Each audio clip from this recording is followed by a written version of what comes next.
میں ہمیشہ دیکھتا تھا کہ سردیوں کی انتہا جب ہوتی تھی تو مزدور سڑکوں پہ سوئے ہوتے تھے، فٹ پاتھ پہ سوئے ہوتے تھے۔ ہم نے پہلی حکومت پاکستان کی تاریخ میں جس نے فیصلہ کیا کہ ہم پناہ گاہ بنائیں، اور یہ خاص مزدوروں کے لیے تھا کہ جو باہر سے پیسے دہاڑی کرنے آتے تھے، شہروں میں پیسہ مزدوری کرنے آتے تھے، ان کے لیے پناہ گاہ بنائیں۔ پناہ گاہ کے اندر ان کو وہ سو سکتے تھے، وہ نہا سکتے تھے، ان کو کھانا ملتا تھا صبح کا اور رات کا، تاکہ وہ جو بھی اپنی دہاڑی کمائیں وہ اپنے بچوں کو بھیج سکے، اپنے خاندانوں کو بھیج سکے۔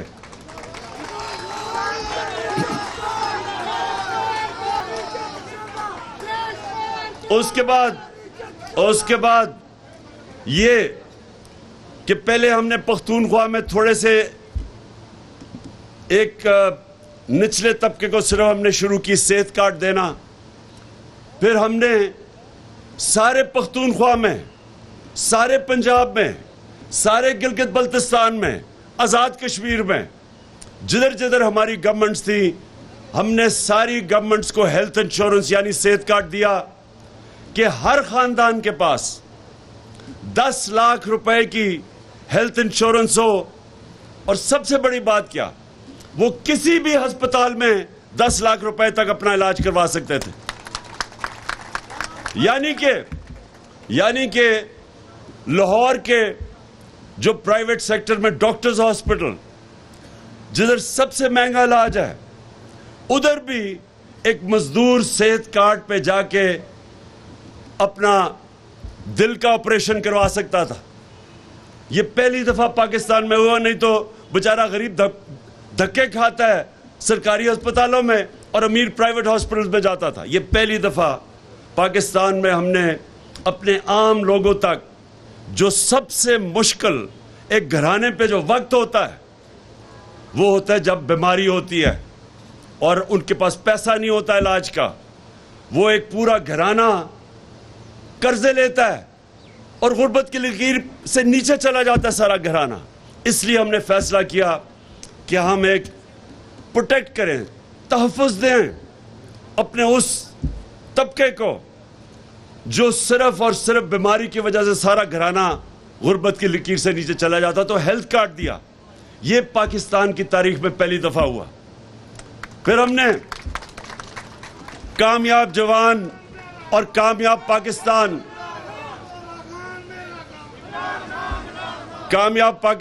اور کامیاب جوان میں ہم نے قرضے کا فیصلہ کیا، نوجوانوں کو سود کے بغیر قرضے دینا۔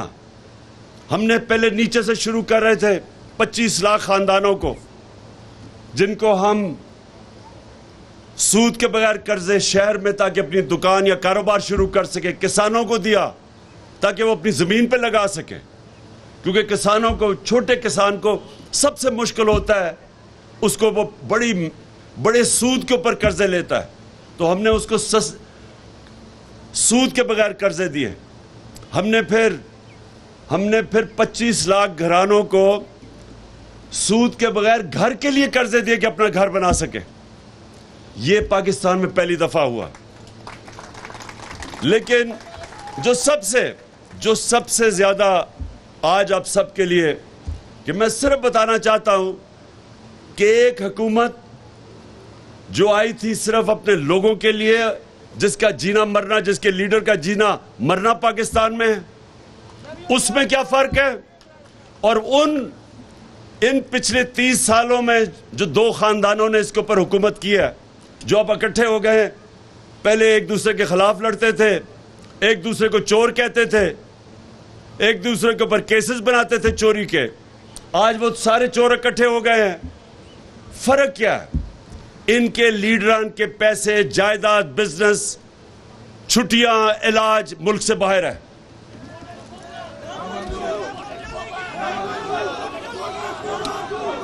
اور اسی لیے ان کو امریکہ نے ہمارے اوپر مسلط کیا ہے، کیونکہ ان کے پیسے باہر پڑے ہیں۔ یہ کنٹرول ہو سکتے ہیں, یہ لوگ کنٹرول ہو سکتے ہیں. یہ جب بھی جدھر ان کا پیسہ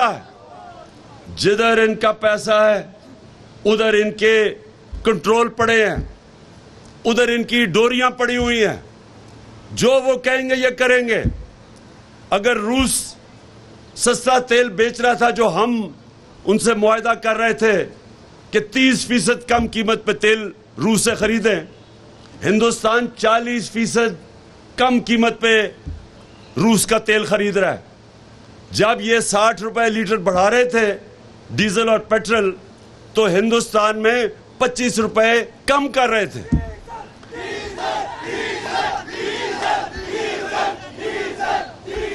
ہاں سنیں ذرا, اب میں فرق آپ کو بتاتا ہوں.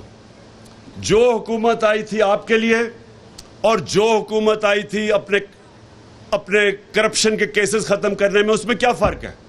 ہم نے 200 ارب روپے کی سبسڈی رکھی. ہم نے فیصلہ کیا کہ تیل اور پٹرول بہت مہنگا ہے, اس لیے اس کی سب سے زیادہ برے اثرات ہمارے غریب, مزدور, کسان اس طبقے پہ پڑتے ہیں.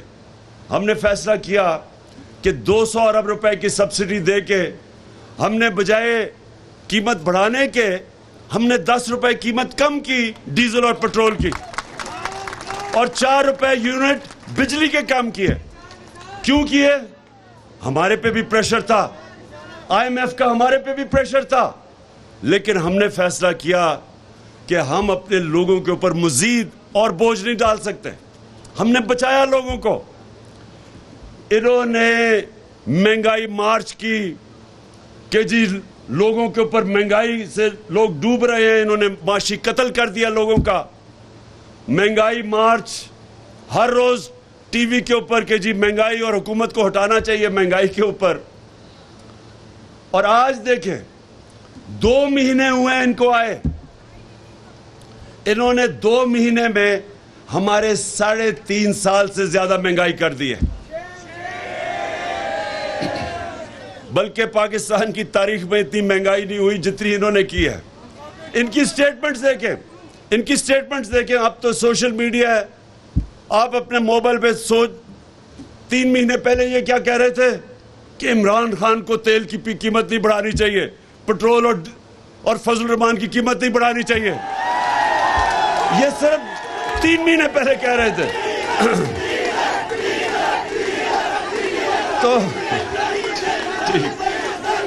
تو انہوں نے کہا, بس انہوں نے کہا کہ آپ کو